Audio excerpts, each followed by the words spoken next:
Hi, Open Noters. Welcome to the Fort Collins Symphony's Open Notes podcast, where we enrich lives through classical music.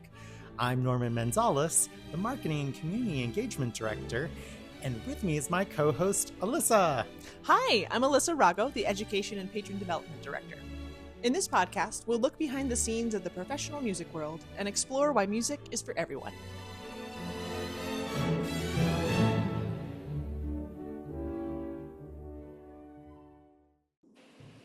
Today, we're joined by the featured guest artist for our upcoming Signature Concert 2. She'll be performing Knoxville Summer of 1915 by Samuel Barber. We are so excited to welcome soprano Dr. Stefanie Anduri. Stefanie has been teaching voice for over 15 years, has performed across 3 continents, and has given workshops and presentations all around the world.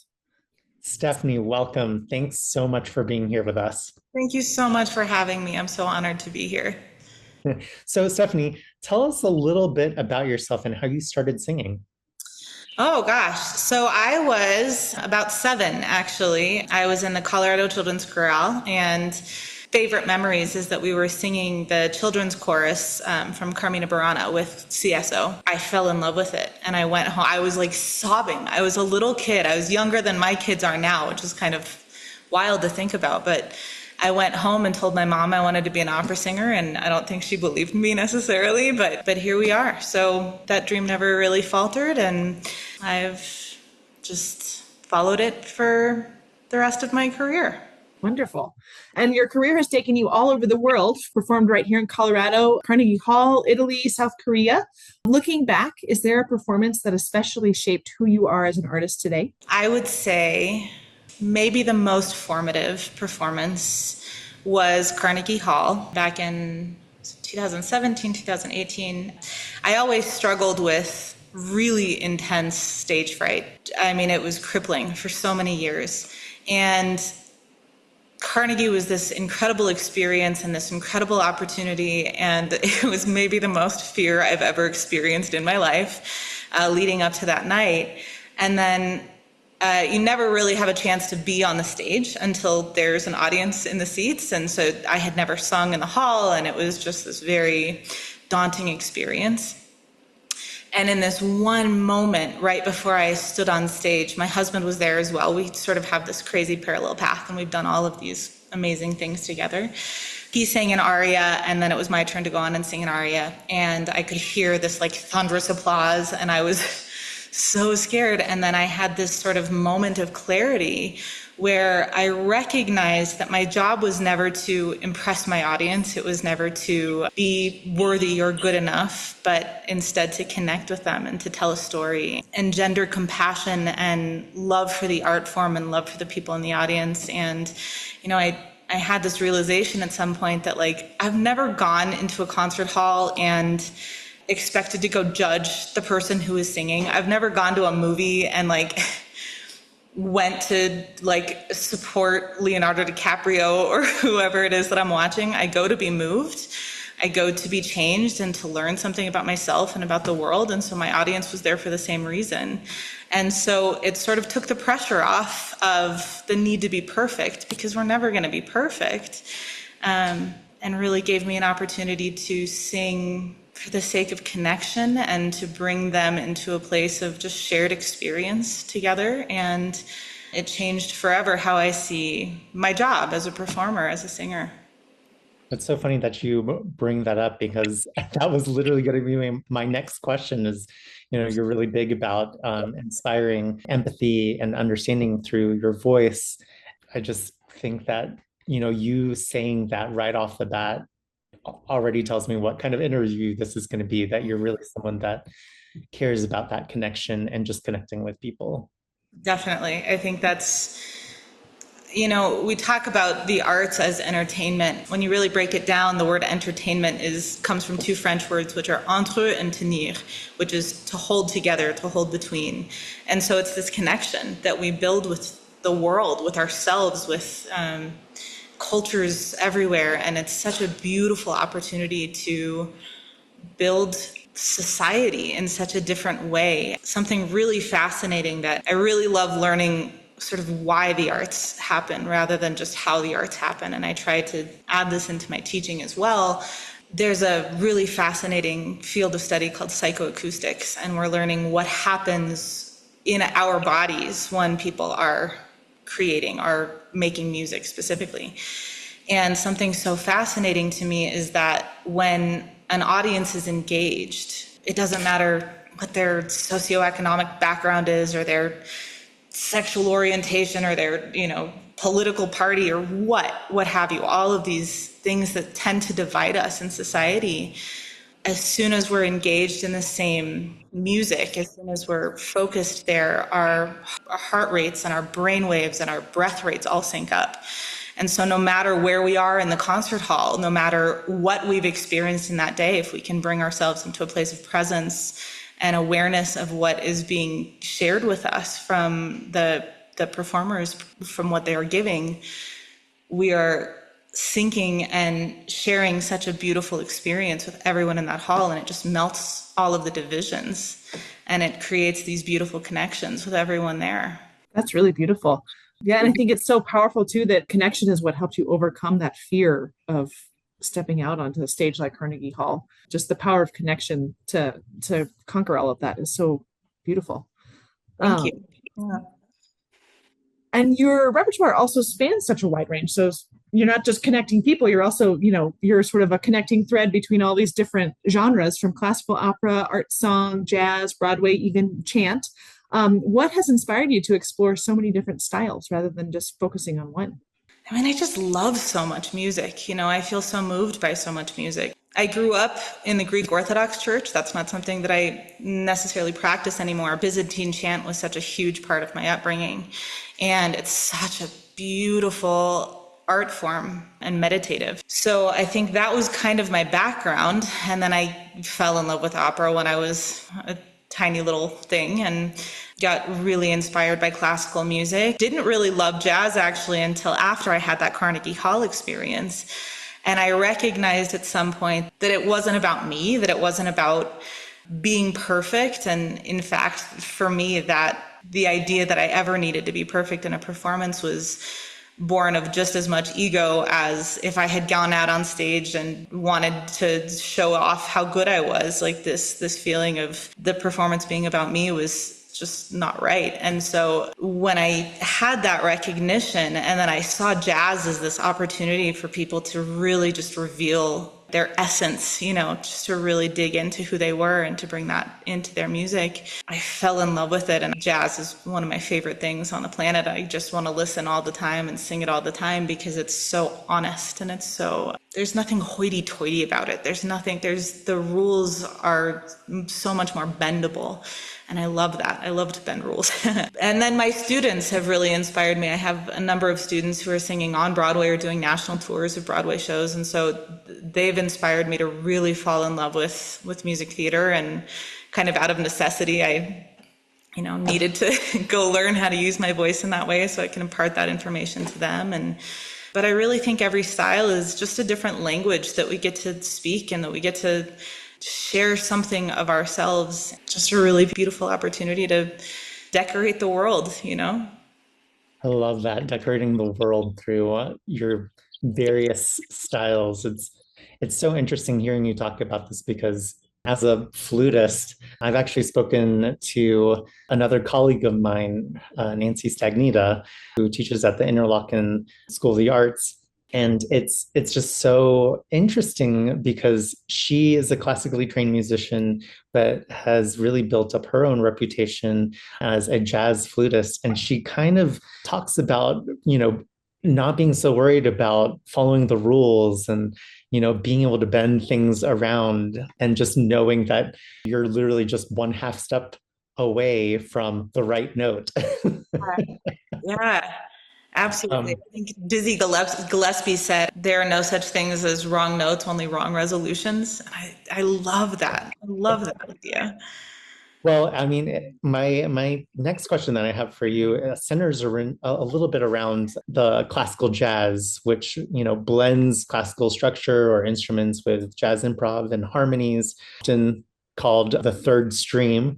I'm wondering, as a singer, how do you balance that discipline of classical music with that spontaneity of jazz? How do you, bend those rules? I assume you probably have to learn them first before you can bend them, right? Yeah, well, I mean, I went to CSU for undergrad, and then I have 3 degrees in music. And so you have the rules pretty hammered into you in this class. And I've taught at universities. And so the idea of the rules being so present was sort of instilled my entire music education.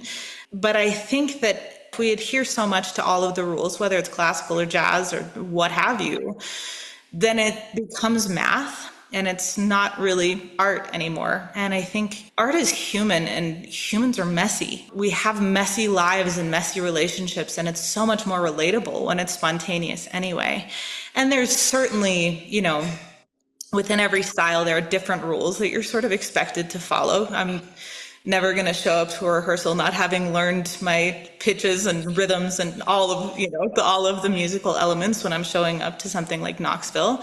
But I think even within classical music, when you can really get out of the way and get out of the idea of being right and doing it accurately more than doing it artistically, there's so much spontaneity because it's meditative. It's a meditative experience, and there's so much inspiration that comes to you and so many risks that come to you even in the moment. And then blending that with jazz, this form that's so free, but also requires, there are certainly rules within jazz, and there's certainly technique within jazz. And I listen to singers like Lala Hathaway, and she's biphonating, like she's singing 2 pitches at the same time. And this woman is amazing. And how could you even begin to train that? It takes an enormous amount of discipline to train things like that. And so I think borrowing from the elements of each style is this amazing way to create, again, connections between genres. You mentioned earlier also that you have done some Broadway. Speaking of connections between genres, I'm wondering if Broadway singing, because it has such a different style and energy than opera, are there any tools or techniques that carry over between those two singing styles and things that just don't? Yeah, I think of MT, of music theater, as just being more sort of colloquial, and opera as being more heightened. And that doesn't mean, we're all dramatic people, especially those of us who are sopranos. We're a dramatic bunch. But I think that there is sort of a heightenedness that comes from opera, from, you have the extremes of the range and the extremes of dynamics, and just everything is extreme. There is much less subtlety, I would say, in opera than there is in music theater. In theater, it's so much like your friends are coming to you to tell you a story about somebody that you've never met, but you can really get into the story. And with opera, I think it's meant to exploit sort of the extremes of the emotional experience and the human experience. And they're both incredible means of sort of accessing something deeper within us, but maybe more familiar with music theater. And, technically there are certainly similarities. We're still talking about how to use the air and how to stabilize the larynx and how to create space and all of these different things, articulation and style. But there are differences too. We breathe a little bit higher maybe for music theater, and the resonance maybe lives in a different place in our bodies and our vocal tracts. And the language is certainly different. I think, honestly, that might be the biggest difference from style to style, is the way that we use the language. Both are just incredible ways of accessing something deeper within us and then evoking that same thing in our audiences. Yeah, well, speaking of language, you have a special love for art songs. How do you go about bringing the text of a poem to life in a performance or, a song? Yeah. What's your process? It's a great question. So an art song, which is different than opera, the poetry is written first. And usually in opera, the libretto comes either at the same time or, after the composer has decided what they want to write about or whatever it is. Sometimes it's a collaboration that happens, especially now that's more and more common. But the idea of a composer reading a poem that moves them so deeply that sort of music comes to them is this magical realization that I have that, I can see Schubert like reading some beautiful poem and being like, oh, we're going to set that, and hearing the music as it unfolds. And the music is really sort of the composer's experience of the poetry within him, I think, or within her, depending on who we're talking about. The music is sort of the emotional underlay of what the text is trying to communicate. And so I think the first thing is you start with a poem and you start to really experience what you feel about it and how you connect to it. And then you take the composer's opinion of that, which comes through in their music and their sort of painting of this poetry and their emotional experience of it. And then you filter it all through your own experience. You know, I can sing about love. I can sing about all of these different things from my own experience, although I am also incorporating the composer's thoughts and ideas into it as well. My takeaway from what you've just said, I think also importantly is, it's important to experience a lot of things. And I mean, I remember having teachers saying, don't spend all your time in just the practice room or, in the library or only doing one thing. Like, go experience life, because it all, correlates and helps add more depth and richness to your craft and art. Yeah. So that's what that makes me think of. Absolutely. I love that so much. I think as soon as the music sort of is divorced from life, from experience, from emotional authenticity, it's just notes, and when we add soul behind it, when we add our own life and our own human experience behind it, that's where it becomes art, and that's where we can move ourselves and others. And speaking of text and song, let's turn now to the piece that our audiences will hear at our next concert. You'll be performing Samuel Barber's Knoxville, summer of 1915. Samuel Barber wrote this in 1947, just after World War II, but the text is filled with nostalgia and longing for the peace of childhood. For listeners who may not know the piece, can you describe what it's about? Yeah, so the poet for this piece was James Agee. He wrote it in 1938, I believe. So, less than a decade before Barber set this as well. And Agee had sort of a tumultuous childhood. He lost his father in a car accident when he was very young. And so for him, I think it's just a series of snapshots about his youth. He grew up in Knoxville, and so he was really describing what life was like and all of these little sort of just mini scenes that you see. And he's watching cars go by, and he's sitting on the lawn and watching the stars and remembering what it was like to be with his family. And so it's not like a through composed story or something like that. It's really just a series of moments in his life. And there's so much simplicity and so much nostalgia in it. You can almost feel him reminiscing. And I think when Barber came in and set this to music, Barber is such a master of his craft.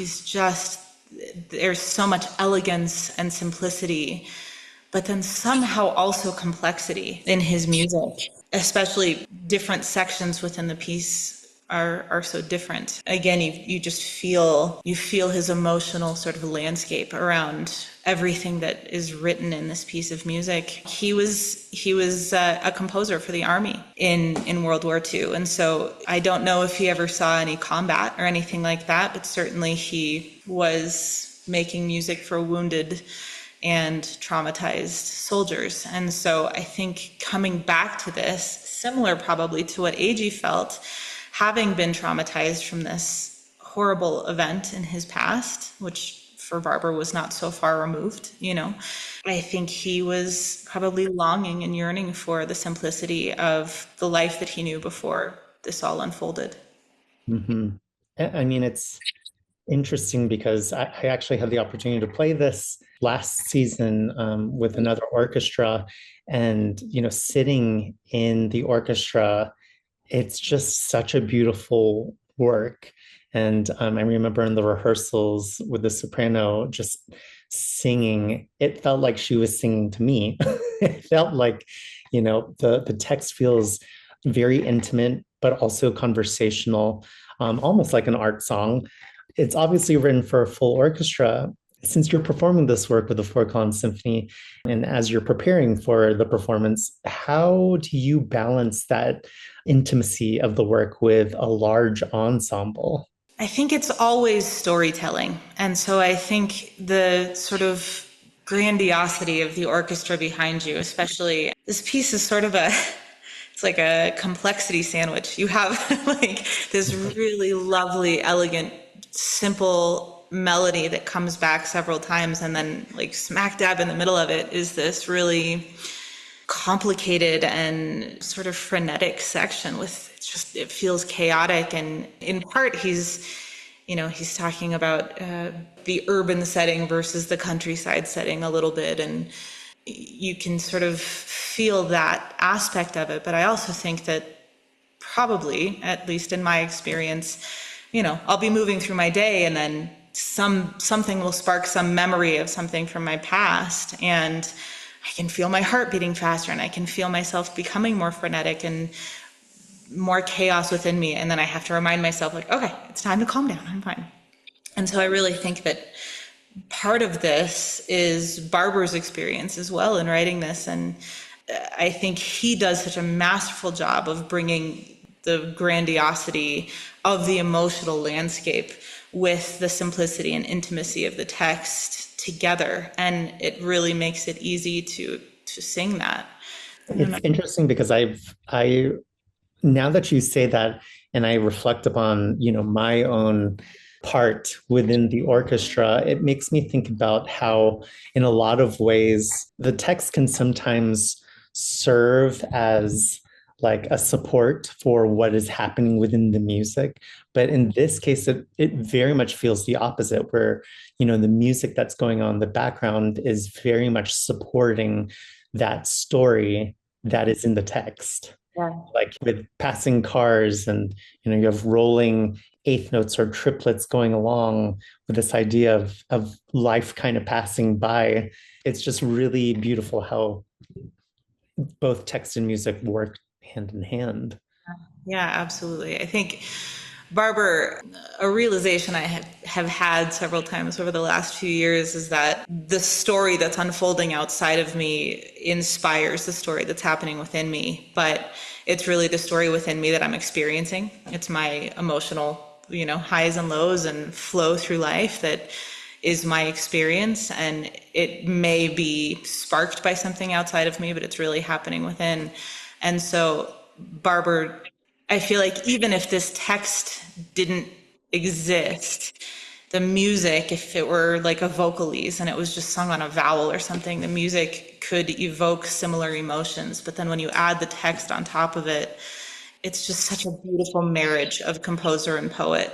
I love that. The idea that, if you were only just singing a vowel or something, that the emotion would still be there.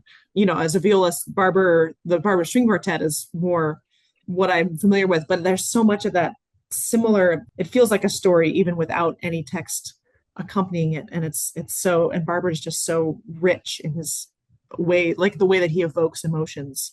And yet to add that layer of text on top of it is just special.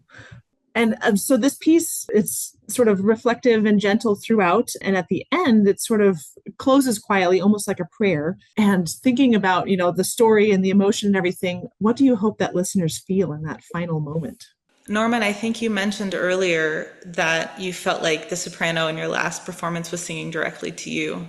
Mm-hmm. And I think when you have a singer who's really in tune with what they're doing, and then you have a composer like Barber, and you have this beautiful music coming to life, even if you haven't experienced it firsthand, even if, you didn't grow up in Knoxville in 1915, which I would venture to say not many of the people in the audience did. I think it evokes a sense of nostalgia and sort of longing for the simplicity that he writes so eloquently about. That feels meditative and prayerful, I think. So what has working and soon to be performing this piece, Knoxville, Summer of 1915, taught you about your artistry? And also in what ways has it influenced your approach to teaching? It's a challenging piece for me to sing. We talked about extremes. I mean, there are floaty high notes all over the place, and there are these very different sections within the music, and I love a good challenge. I love it. I get so excited when something is really hard for me at the beginning. So I would say it has taught me a lot about my voice and a lot about how to bring this simplicity to life. I don't think I have a voice that many people would call simple. I'm sort of a foghorn. And so I relish the opportunity to learn from a piece like this. And every time I sing something new, every time I experience something new like this, it gives me more language and more depth to explore with my students as well. Certainly in the sort of colloquialness of the language, and then also in some places the esotericism of the language. Like, there's such a span, you know. I've had to look up a lot of words from this piece to be like, all right, what does stertorous mean? Like, I'm not sure. I'm gonna tell you. But then, you know, like there's still so much simplicity in it, and so I think finding the balance there has been a challenge and a gift for me. Mm-hmm. Well, you've been teaching voice for more than 15 years, and we already know that many of your students have gone on to conservatories, opera houses, theaters all around the world. What's one piece of advice you find yourself giving again and again to these younger singers? I think probably reminding them that their voices are the sonic manifestation of their souls, and that it's not about being perfect, and it's not about accuracy is fantastic and technique is fantastic, and all of those things are really important for this art form, but they're not the goal. They're just one of the pieces of what we do in order to sort of unblock ourselves. And I think so many of us fall into the trap of feeling like, as teachers, like we're voice builders, or as students, like we're there to have our voices built. And I think our voices are already there, and they're just meant to be revealed. And when we can get out of the way, and when we can sort of unimpede this flow of musical beauty that comes from within each of us, whether or not we're on a path of being, you know, professional singers. My husband and I were talking about the word amateur meaning to love something. Amare is, you know, to love. And so no matter where we are on this journey of making music, it's just an opportunity to express what's within us. Love that.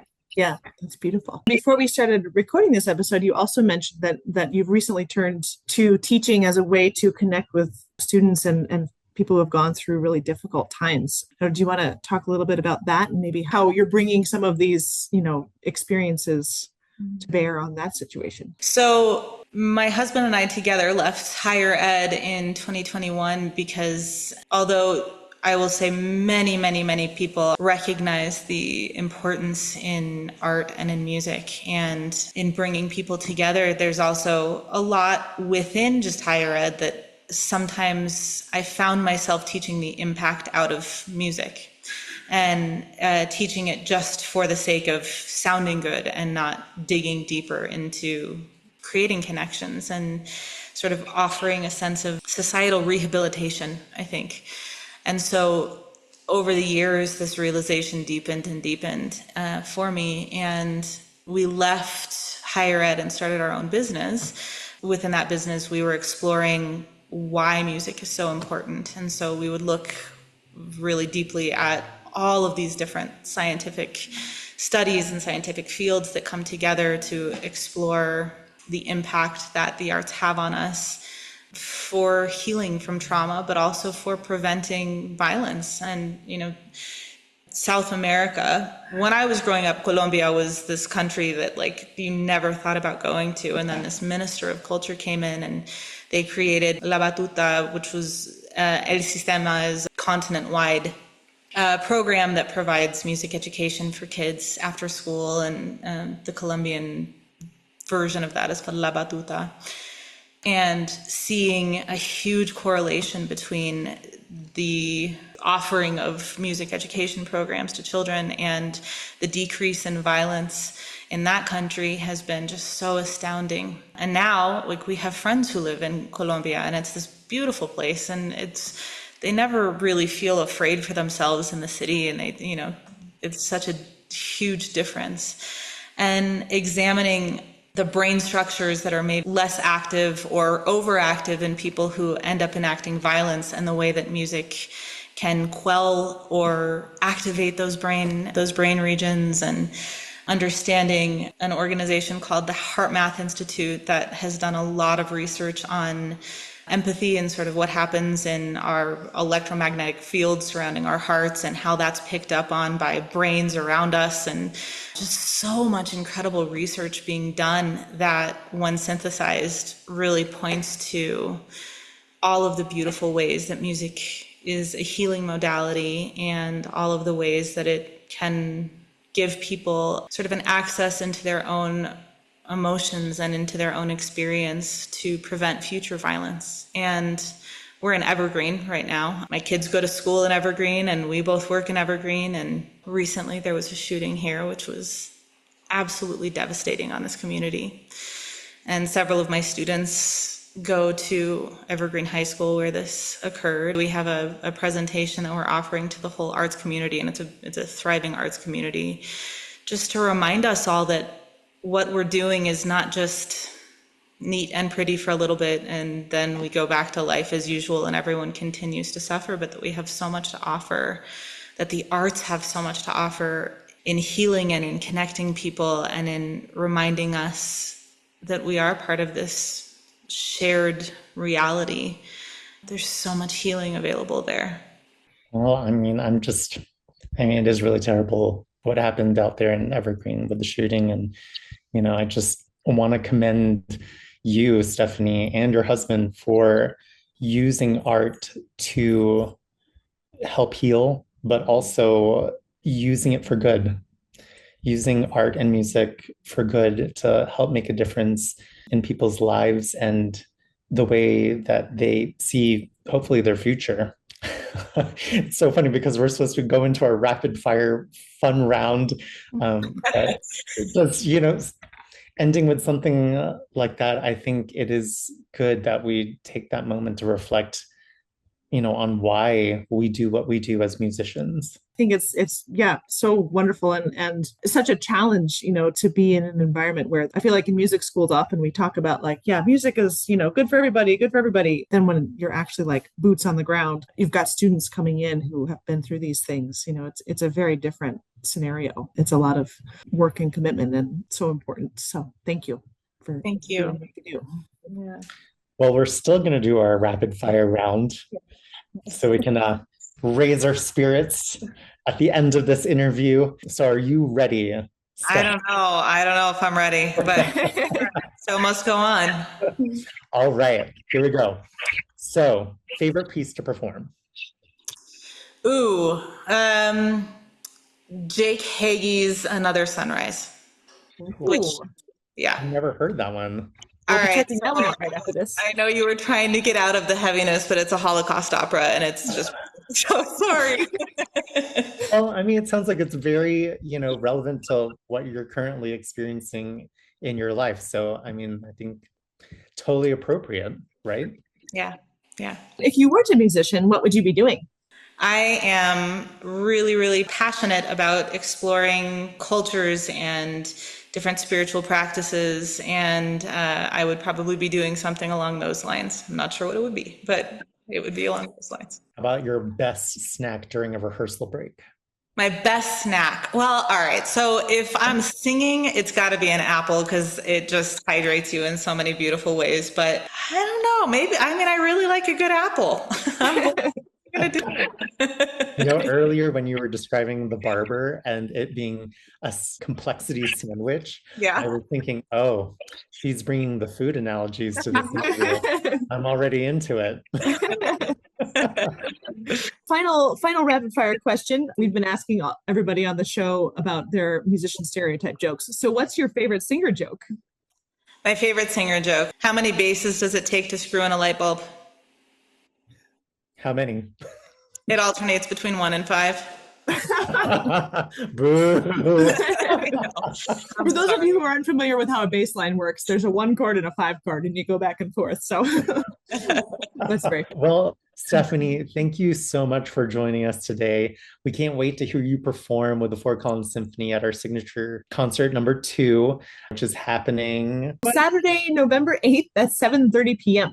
at the Lincoln Center. Thank you so much. This has been such a joy. Well, thanks again. And you won't want to miss this performance. Be there. Yes, with Stefanie Anduri. We hope that we will see all of you there. Thanks for tuning in to the Open Notes podcast. We appreciate your support for the arts. We'd love to know what you want to know, so send your questions and suggestions to podcast@fcsymphony.org. For more information on the Fort Collins Symphony, visit our website at fcsymphony.org. We can't wait to hear from you. Until next time. Bye.